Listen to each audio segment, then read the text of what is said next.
In today's video, I'm going to teach you how to add superscript and subscript characters in Google Sheets. If you've ever needed to type something like a mathematical exponent, a footnote marker, or a chemical formula in your spreadsheet, adding superscript or subscript characters can make your data look much cleaner and easier to understand. The good news is that in Google Sheets, this is very simple to do once you know where to find the right characters.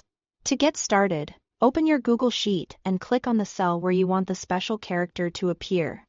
Once you've found the right cell, double-click it to edit the contents directly inside the cell.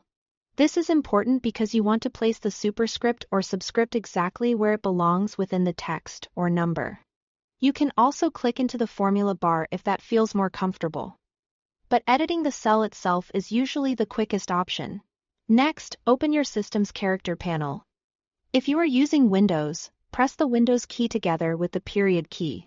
On some systems, you can also use the Windows key with the semicolon key to open the same panel. If you are using a Mac, press Command, Control and Spacebar at the same time.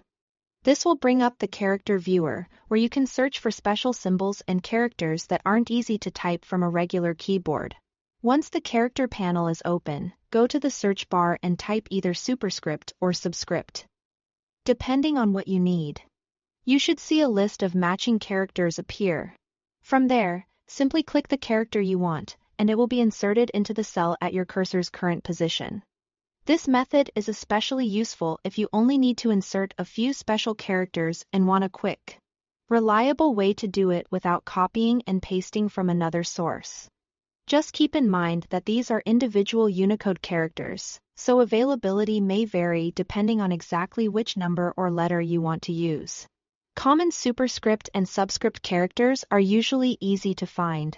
After inserting the character, take a quick look at the cell to make sure everything appears the way you intended. If needed, you can repeat the process to add more characters. And that's all it takes to add superscript and subscript characters in Google Sheets. Thanks for watching.